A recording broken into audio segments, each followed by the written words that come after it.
Welcome to episode 260 of Your Career Podcast. Today, I'm interviewing Chief Marketing Officer of UseVerb, a fantastic new platform that is revolutionizing the way people recruit and the way that job seekers make applications.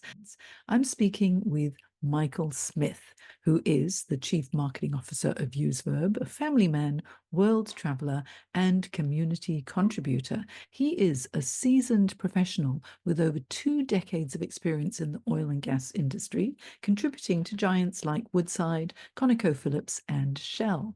His career, spanning major projects to operations and maintenance roles, has taken him across the globe.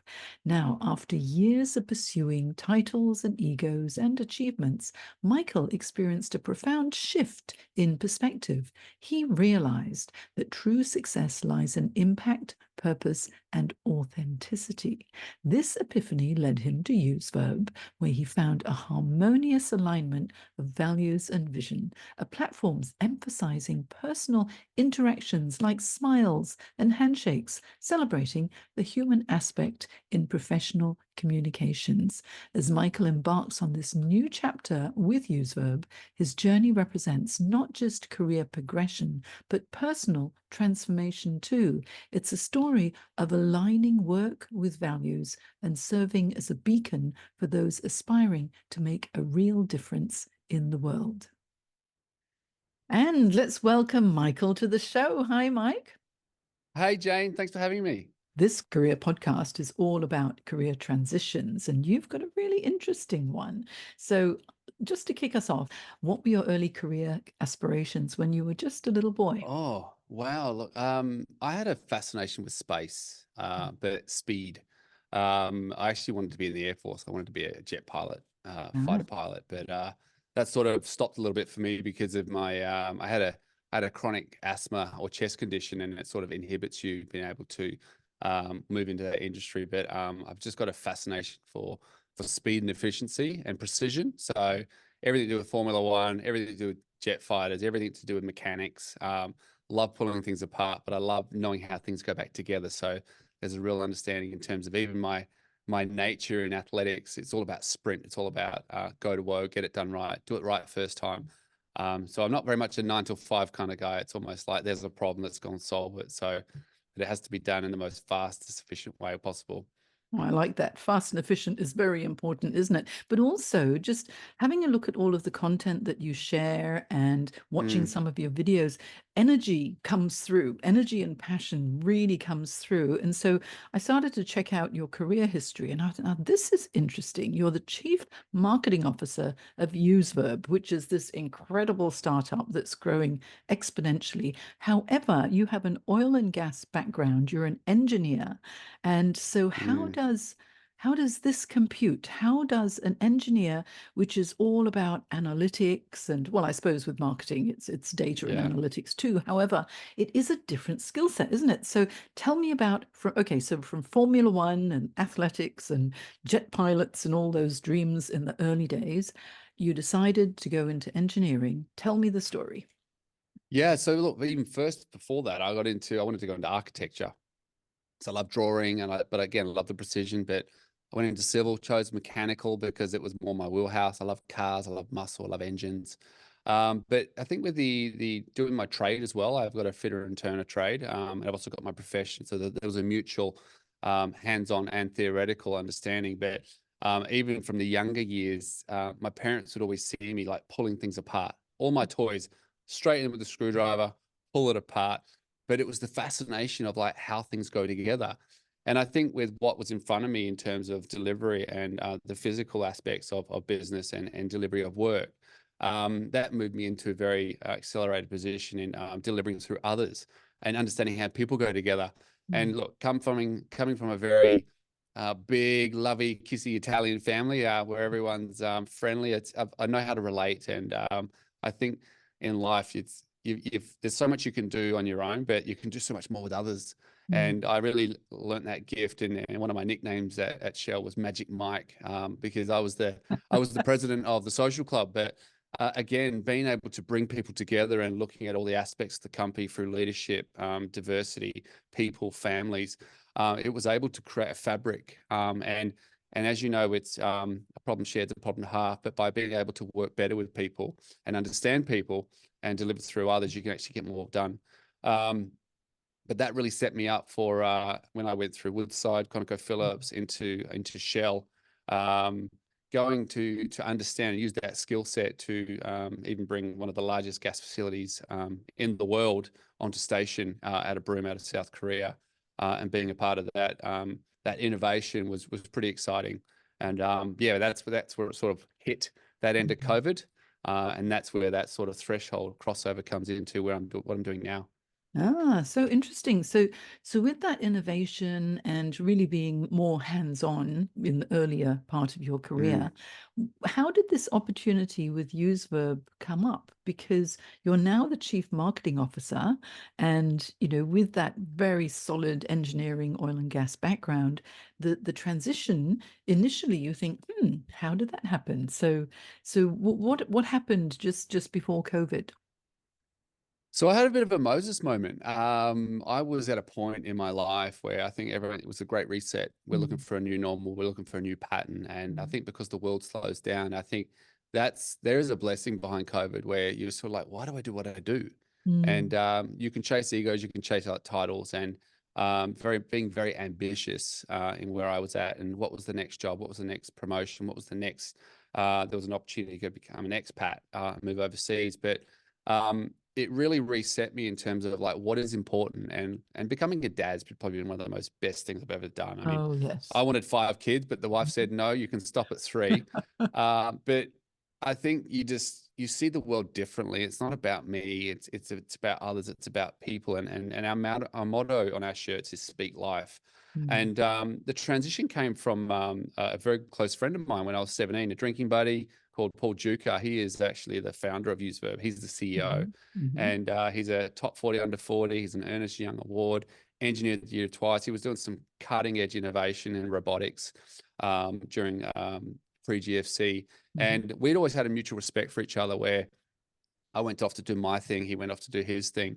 But it was like, what are you up to? And what are you up to, Michael? And he was always saying, you're going to come work for me one day. And I'm like, no, I've got my career. I've got my pursuit. But again, coming to that point in COVID, you get stuck with this position of, why do I do what I do? Is it about the title? Is it about the ego? Is it about the authority that you have?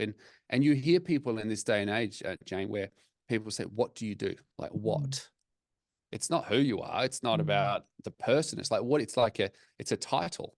And I suppose coming into that season, I was talking to my dad, and Dad's got a very decorated past. He's got 3 degrees. He was one of the well site geologists that bought or discovered the Rankin Trend for Woodside, and very similar fields in what he did when I was born in Houston, came over to Australia. And he's like, son, do what you love. And it's not all about the titles and the egos, but you get very comfortable with the money. I mean, the money was good. Shell was fantastic. They looked after me and the opportunities that I had. And I was so blessed to be in a position to use my skill sets and help in that delivery of just the biggest and the best. I mean, you're working for the biggest oil and gas company, you're working for the biggest facility in the world. It's the biggest innovation. It was like, I'm at the, if you want to look at the resume, I've ticked all the boxes, but it was almost like being away from family, being away from my kids, being away from certain things. It's like, we say family and all this is important, but then we also continue to work. We continue to strive. And time's a funny thing, Jane, where it's a resource that we own as people. It's the unit of measure is effort. And like we always say to people, how are you? I'm busy. It's a title. I started to think during this COVID period of like, is this really what you want, Michael? And you're just having these conversations in life where you've got that internal narrative, and where you've got that quiet time and things start to slow down. And I was just walking in the facility, and I'm like, are you satisfied? I'm like, no, I want more. I want, what's the next job? What's the next thing? What's the next property I want to buy? What's the next sophisticated investment I want to invest into? What's the next car look like? And it's just like, it's more. And I'm like, when is it enough? And you come back to it, and like the perspective of, I've actually got enough. I've got enough. I've got a great family. I actually want to build my family more. And I think just having that season of going, but I've worked 22 years to earn this position. I don't want to waste it. And I think that's a lot of fear that people have in the industry. It's like, I've put all that IP into where I'm at, and that investment and that time and that energy and that worth, and like, it's worth something. It's my time. It's the time of the investment. And yeah, I caught up with Paul, and as we did, and he was just coming back in from his proof of concepts over in New York with UseVerb, and he had tested it with Under Armour, American Express, Johnson and Johnson's. He actually had a pre-sale at Super Bowl, and he's like, "Well, it's not ready yet."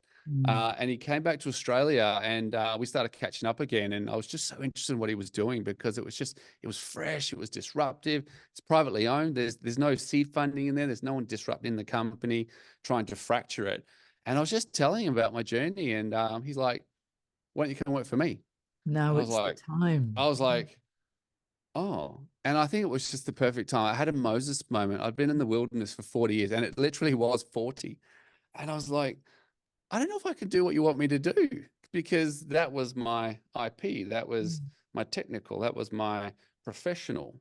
And he's like, Mike, I don't need what you are. I need who you are. And it really clicked with me to say, wow, there's something else that we need to sell that people can't see. And it's us, it's our brand, it's our personality. And I just started to learn in the industry and working with people. You don't usually lose people because of a performance issue. You usually lose people because you either can't work with them. It's not, hey, Jane, you do a really good spreadsheet. I love your conditional formatting and the way that you do. No, it's not even about that. Like, we're doing life at work.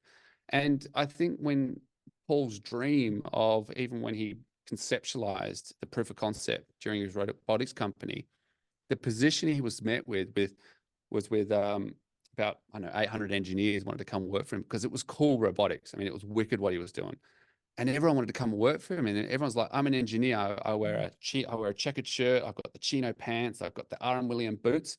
I'm an engineer on paper. But he's like, where's the talent? Where's the bright spot? Where's the innovators? Where's the creatives? And sometimes we don't get to see that anymore, because everyone's starting to look the same. Everyone's using ChatGPT. Everyone's blending. Everyone's like, where's the spark anymore? And what we need to sell is ourselves, because that's the pitch.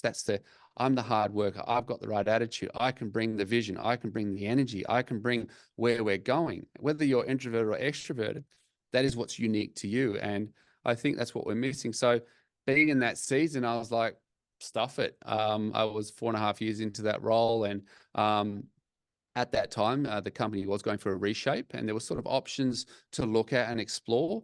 But it wasn't part of my extension wanting to stay offshore, because it can be quite difficult when you've got a family and having to do that. But you do get comfortable because the money's good. I mean, we had a nice car, a caravan, and all that. But it's like, is this really it? I'm not satisfied. And what I needed was my people, and my people was my amazing, beautiful wife, and my children, and my aunties, my cousins, and my friends, and my network. And you've got this fracture going on, off, on, off. And I just went, stuff it. And financially, I was in a position to do it. So I just went, all right, this is a once in a lifetime opportunity. And Paul said, Mike, I just need you. There's something you bring spark, you bring energy. And that's something that I've learned to understand for myself from even my younger years, where a lot of it was self-seeking, self-validation, giving the world the authority to validate me. But as I've grown and matured and become a father and understand the position I have and the responsibility I have as a man, as a husband, as a provider, as a protector, and also just modeling that for my children, you start to understand that it's actually about them. What can I give them? What can I offer them? And still having the ability to bring people together and see the best in people. It's not self-seeking. It's actually selfless, and saying, hey, Jane, do you actually see that? That's in you. And I think we need to start looking at that. And that's what UseVerb wants to bring to the world. It's speaking life back in the marketplace and saying, look, you may be great on paper, but let them see you in person, because that's what you're selling. And if we can get over this hurdle where the phones become weaponized, we've got a fear of what people might think of us, and have this wall, and start saying, do you know what? I think I'm the best person for the job. Let me tell you why. And when someone comes back to you and says, I like that, mate, your confidence level goes up, and you're like, I'm going to do a great job for you. Instead of saying, we just need someone to work 9 to 5, come in, we're not going to talk to you, we're disconnected. So this is rehumanizing recruitment. And this is what UseVerb's about, and just bringing a bit of spark back into the situation and finding a new way to hire. Yeah, I think That's the short answer. keeping, yeah, and it's a great story too. But keeping the humanity in hiring is so important. And you know what? You were talking about how you were reassessing yourself because of, the lockdowns during COVID. It Mm, happens to so many people. I found the interesting thing is coaching pre-COVID, people would come to me because they wanted a new job, because they wanted more money, a bigger title, something more, something better, something bigger. But then during COVID, and very much so after COVID, there was a huge shift in mm, what people actually want. And I think it's because COVID actually gave us, it was a terrible thing and awful things happened to many people. However, the situation gave people that opportunity to slow down. And I think mm. that's the important thing. You mentioned people saying, oh, I'm busy, I'm so important, I'm doing this, I'm doing that. But when you do slow down, you realize, oh, stopping and smelling the roses, it's a really good phrase, I Mm, reckon, because mm. when you do, you realize the important things are connection, human connection, your family, your friends, what really makes you happy. And so for you, you realized, oh, there's something more, to, buying another thing and a better car and bigger Yep. house and whatever. And when it comes to hiring, you can teach people the skills, but you can't teach someone attitude. You've got to have that attitude and that little bit of a spark. And you know how boring resumes are. Resumes are just so deadly boring. They're black and white piece of paper. It's just a fact, yes? Yes. However, having had a look at what UseVerb does, having that video aspect where you can see someone and you can look Mm. them in the eye. Yes, it is in a video. However, they can project their personality. And you can't invent a personality. The personality is there. You've got a It's you. spark or you don't It's have a unique to spark, you. right? It's Yeah, it's there's only one of you, Jane. yeah, There's no yeah. one else like Jane. And And if there's we want to get definitely only one diverse, of you, Michael. that is what makes us diverse. We're all Yeah. unique. We're all special. We're all Mm, fearfully and wonderfully made. That mm, but what we're doing now is even with ChatGPT, mm, we all need to look the same. We need to beat the bots. We need to basically say certain things in the resume to meet the requirements to get to an interview. mm, Now, the interview is the most important part of any hiring process. mm, Why? Because you get to meet the person. And we get sledged with the issue of like, well, this is discrimination. This isn't fair, Michael. But I'm trying to get back to the point where we're still got to have an interview. We're still got to meet the people. Now, people that are not very good on paper may be better in person. And it might be something that's required for that job. It might be a sales role, it might be a person. Even as you start moving up in management, you go from delivery to delivering through others and people, communities, regions, areas. You need to have those people skills. Now, if you're shortlisting people based on what they are, and then when you go to meet who they are in the interview, going, where did you get these people from? Oh, we just put it through our ATS and ChatGPT told us what to do.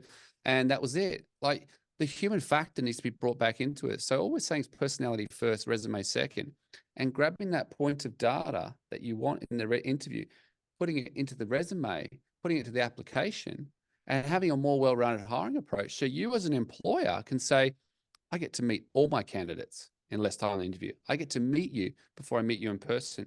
And what we're starting to see with our clientele and our company, this is very much a company facing product. It's not there for job seekers. It's making it easier for them to apply. It's giving them an opportunity to stand out.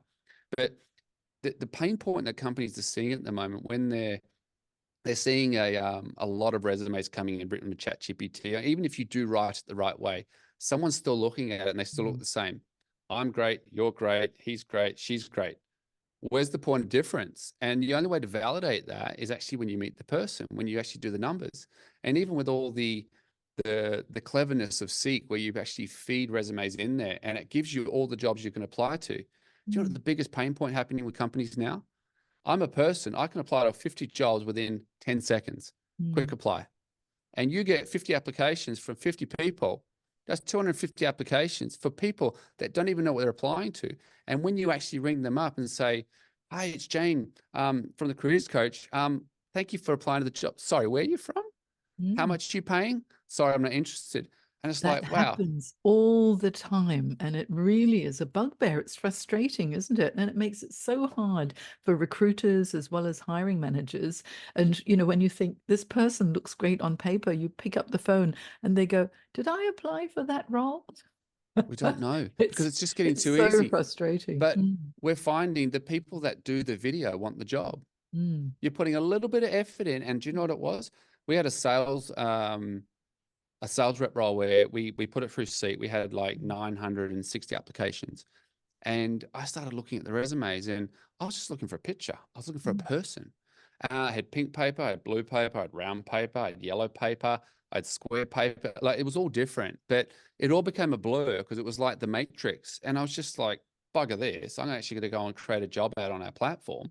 And I said, hey, guess what? All of you, so you can use that as a pre-screening tool. mm, Um, you've all made it to the second round, or you have made it to the second round. Select all the emails. Said, I'd love to meet you before we meet in person. I only got 60. I got 60 videos. mm. Now, all I'm saying is a lot of people just were hitting the quick apply going, nah, it's too much effort. It's too much effort. And this is where the apathy is coming into the market. This is what's happening post-COVID. We're still eating Uber Eats. We're still watching Netflix. It's time to get off the couch. And if there's something you want to do, the only thing that's going to make that happen is you putting a bit of effort in and making it happen. It's like the same conversation I was having when I was walking on the facility at Prelude. What are you going to do about it, Michael? Accept it and deal with it or do something about it. So you've got to be able to lean into that. And basically, when you're talking about that attitude thing, something came to mind. My mum always said to me, it's not your attitude. It's your attitude, not your aptitude, that determines your altitude. Mhm. So I think with what we're trying to do here is, and even to the people that are listening to your podcast, it's you're trying to get an understanding of what I need to do next. And you're trying to have all the bells and whistles. It's like going to the gym for the first time. It's like, I've got to get the shoes. I've got to get the gear. I've got to get the program. It's like, just go.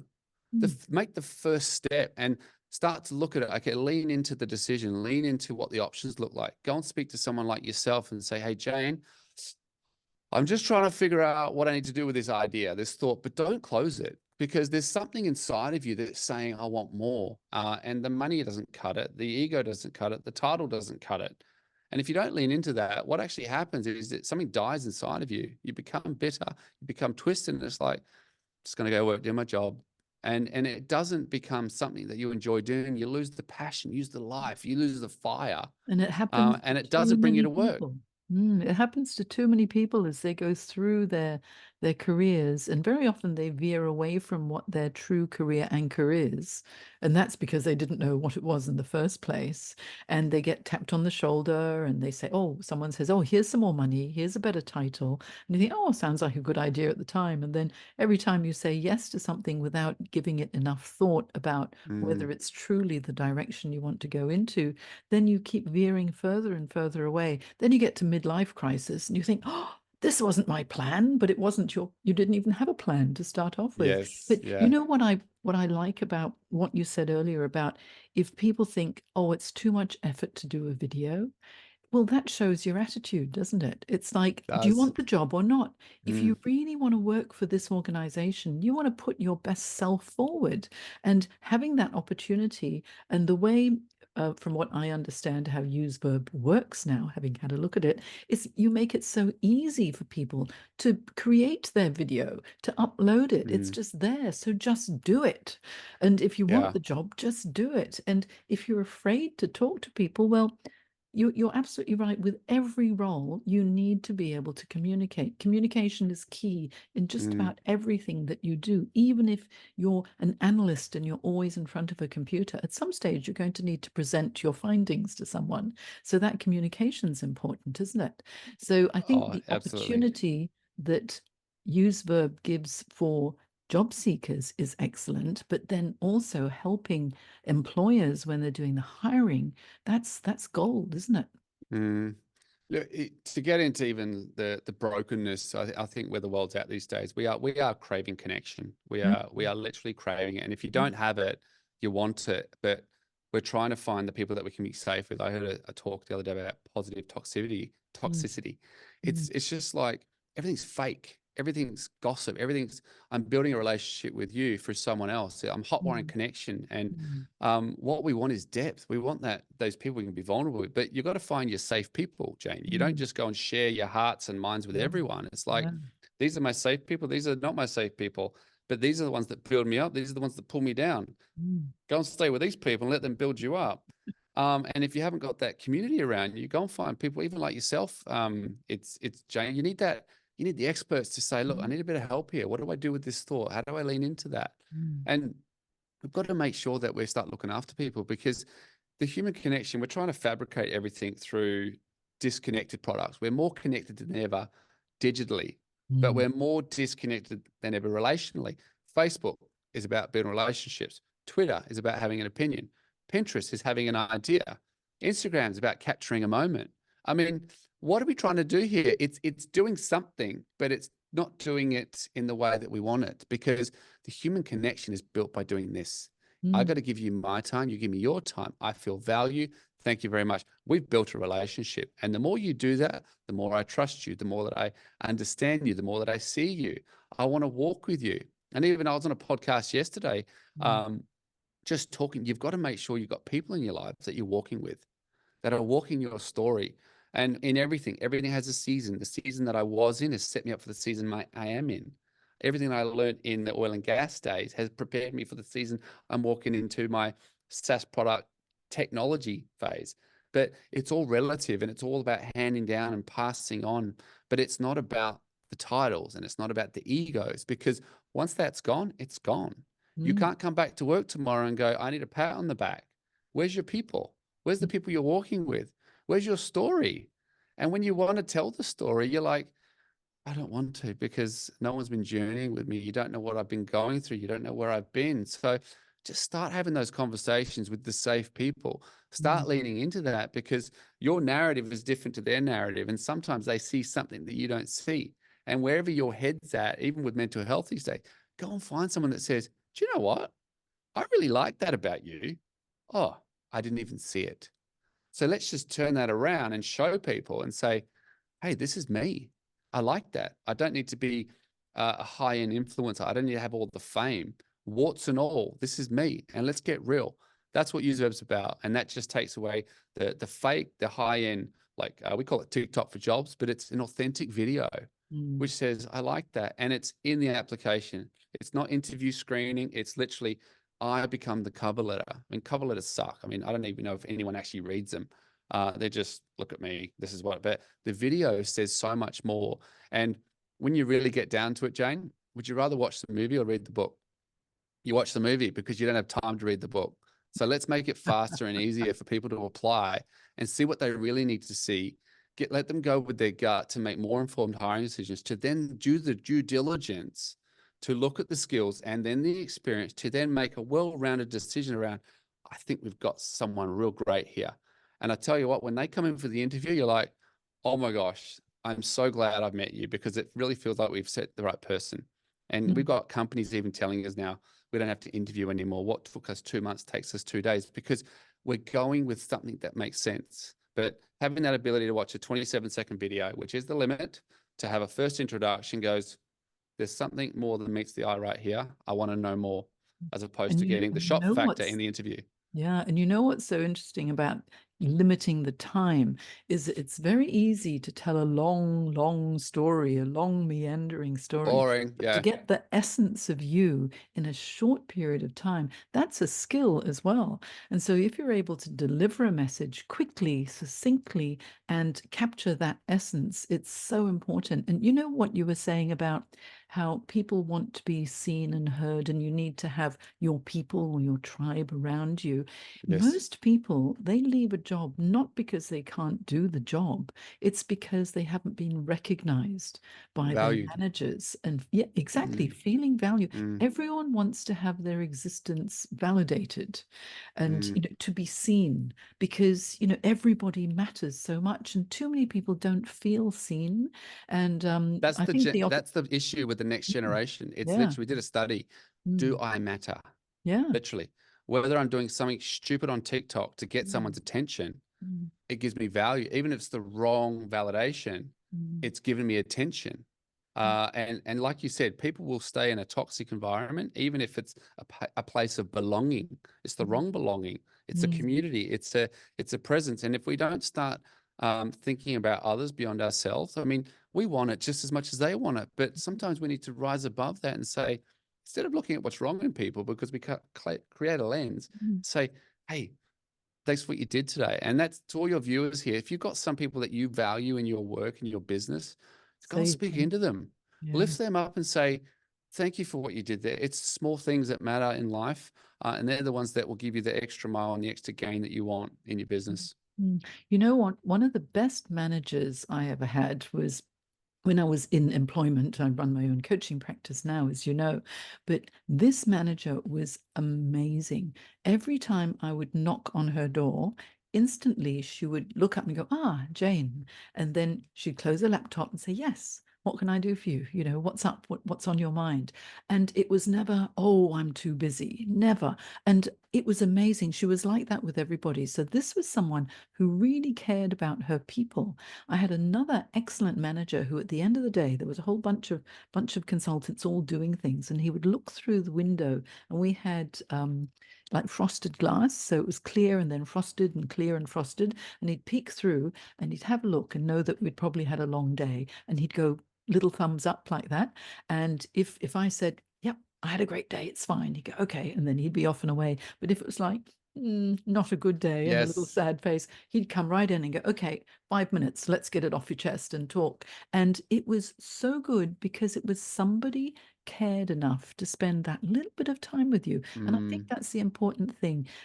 During COVID, people realized that connection is so important. And obviously for you, Michael, in your career as well, because you've got that passion and enthusiasm, I can see now, getting to know you better during this podcast.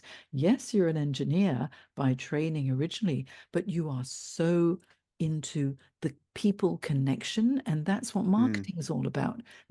Getting the message across so that people hear it and they understand it. Yes. That's So, what I Paul mean, always told that's, me. yeah, well, it's Paul to see it. fantastic for And I'm like, UseVerb. no, I'm not a salesman. Yeah. And he says, you're selling life. Mm, mm, People are attracted to your brand. And I'm mm, just like, hey, this is me. So mm, I think when you actually start doing what you love, and mm, if you're not satisfied where you're at, there's something telling you internally mm. to take a look on the inside, pop the bonnet. Don't wait until the car's broken down on the side of the road and the wheels have fallen off.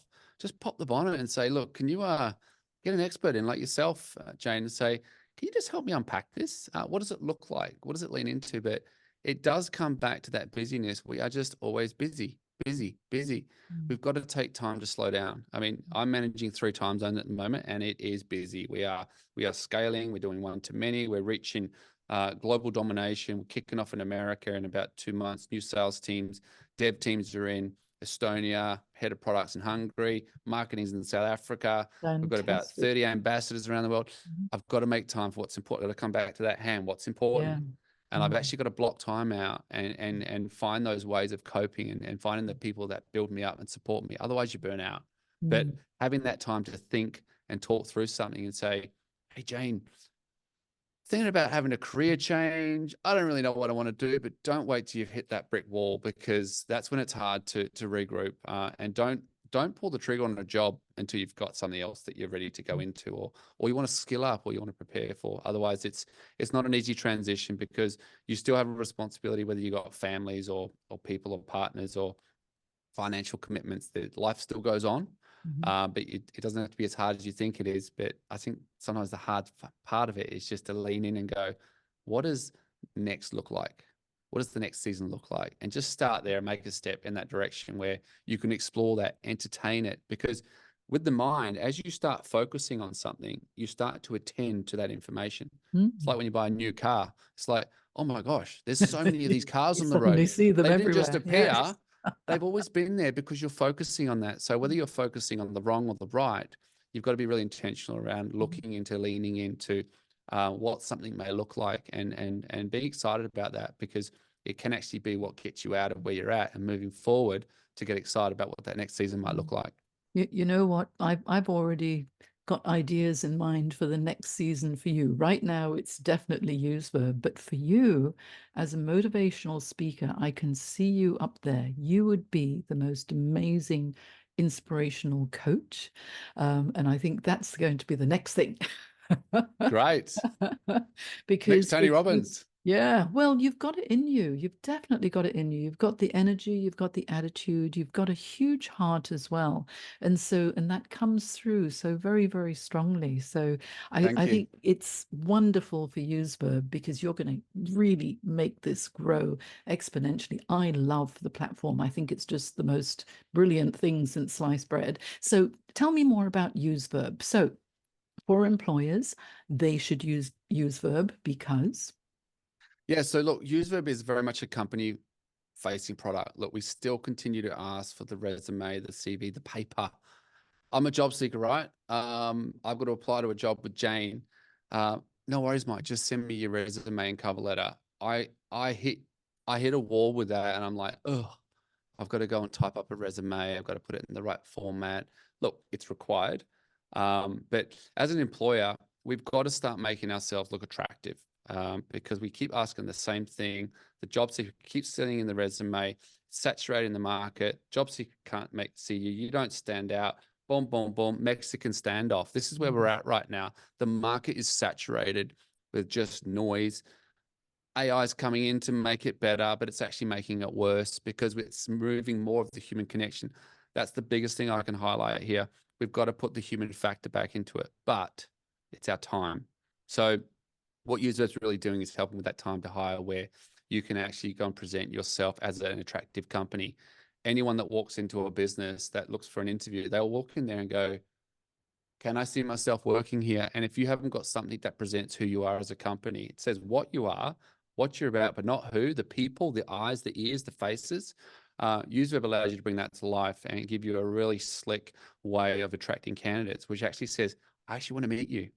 I actually want to see what you're like. Give me a 27-second pitch. And the way that you receive this information, you still get the skills and the experience, but you get to add the personality. And for people that may be more extroverted, that actually want to shine in the application, or people that are introverted, that actually want to practice their first introduction because there's a little bit of fear walking into an interview. It works for both, but having a well-rounded approach where I can do a 27-second video, that is the science behind yes or no, do I want to invest any more time? We're doing that on paper, but it's really easy being able to speed out your talent pool, see what you're wanting to do, and shortlist those candidates through a Kanban and getting down to the people you want to meet and greet. There's a really cool dashboard in there. You can do share applications to business. Like, let's say you're down south on holiday. I could send you a quick video. Hey, Jane, what do you reckon to this group of people? Which ones do you want to come in? It might be the alternative. Let me wait until I get back in the office Monday. I'll have a look at the resumes. Everything in the time to hire is being stretched. We just speed that up and give you what you need at the front end. So you're dealing with the best of the bunch to shortlist the candidates that actually you want to spend time with. And that's what people are wanting. They're wanting something different. So we are a completely new way to hire. It is disrupting the market. It's rehumanizing the way that people work. And it's the last sector to be digitized. I mean, come on. We've taken the people part out of the people problem. So if people are your problem and you're really trying to put a focus on people, make your hiring process and your application process not part of the process to get people in that you actually want to meet and greet and be part of your culture, part of your business, help that retention, help that human capital. That's something that's going to be measured soon with companies, who stays, who goes. So just having that ability to make it a bit more attractive and a jobs board that connects with your market and your people, because the people that follow you are the ones that want to come work for you. And also with the videos, it goes both ways, doesn't it? Because with a job advertisement, they are so dry, but using UseVerb, the company can display who they really are, what it's like to Yes. work here. You can have a walkthrough of, The here's company this has a office and cover here's letter as this well. office. I think that's fantastic because it shows what the culture is like. And of course, you need to be honest about it, but it's a real person walking through a real office. How good is that? And then people can decide, oh, okay, that looks like somewhere that I wouldn't mind being at.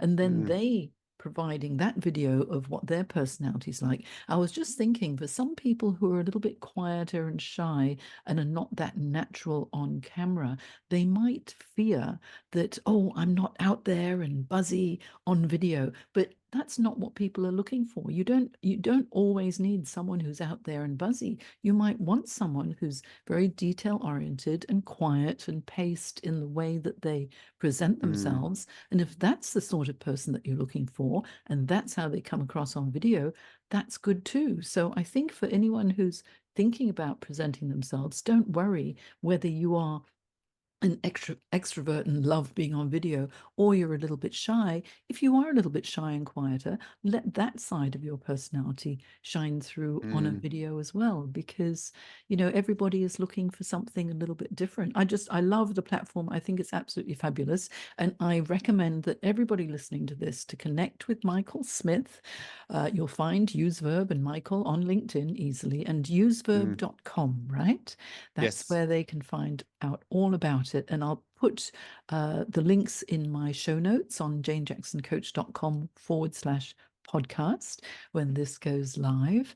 And I would like to find out from you, what would you say are your top 3 tips for job seekers? Because Mm, I work with job seekers, obviously, who are going through a career mm. transition, if they want to put their best foot forward using UseVerb. Putting your best foot forward using use verb. People don't know what they don't know. Now, if there's something about you that you want to let people see, you've got to show them. So this is where the Youth for platform works really, really well. Even to that point you just made with the introvert, they can sit there and it's very much short form. You get 27 seconds. There's a teleprompter at the top. You can write out your script. You can talk from it. You can hold the record button down. You can practice it. You can delete it. You can go forward and back until you get it right. So I would really say to job seekers, what do you actually what's actually motivating you? What are you actually trying to do? And if you're gonna do it, do it. I think procrastination is one of the worst things that just it creates a mindset and it just sits there and festers. And you're sitting on something and doing nothing with it. And look, the time will pass because you did nothing with it. You got bitter, you got twisted, you got irritated. That's your fault. You didn't lean into it. You didn't move forward with it. You didn't speak to anyone with it. You just sat with it. So whether it's financial situations, whether it's a house, whether it's a relationship, there's stuff that we sit on that we've got to take time to stop. I think we talked a little bit about that. I actually create space in the day to stop, Mm, just reflect, just decompress, smell the roses. I mean, there is a lot of truth in that. mm. Just being having the ability to just go for a walk, go for a lap. There's something about just stopping and disengaging, and going to smell the roses, smell the air, look in the sky, look at the beauty that we And live in, breathe and breathe. and breathe. It does sound Mm, a little bit light and fluffy, but it's real. There's some real truth in that. Just to stop. The work's always going to be there. The work will never stop. Okay. So if you feel like I've just got to get this done, I've just got to get this done. If you're saying that, just got to get this done, it'll never be done. You've just got to learn to cope with it, work with it, understand it. Everything goes on. So I think it's really important for job seekers. Listen to who you're becoming. I mm, think if there's people that have seen you changing, there's external factors where you're different now, and it might just be that you've got too much on. There might be too much pressure at work. You might actually not know what next to do. You might have applied to 6 jobs and haven't heard back, but you've got to lean into that. And so I've done what I know how to do, not what I need to be doing. It's so important to find people that understand you, understand where you're at, and try something new. It's so good to just do something exciting, but I do understand when you have spent a lot of time working towards something, and it was the advice my dad gave me. It's you can always like look down and pick up nothing, but if you mm, don't give it a go, you don't know if anything's there.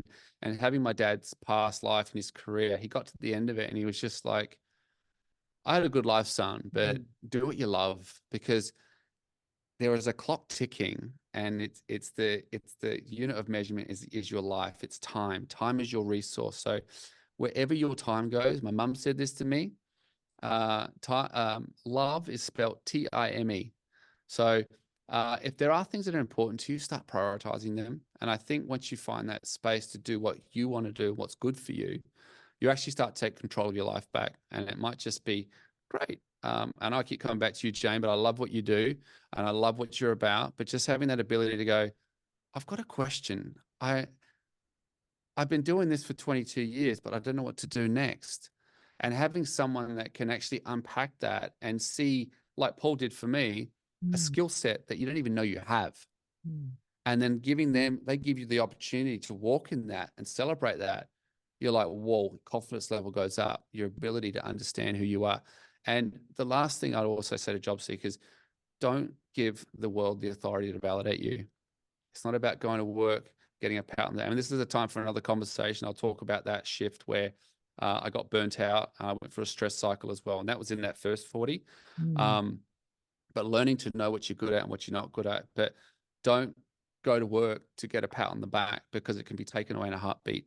Oh, And absolutely. it's not fair for you, and it's not fair for where you're at in life, and it can really derail you. So if you're doing a lot of things to be liked or be considered or be told you're doing a good job, do I matter? Life is to be enjoyed, and it should be enjoyable to go to work.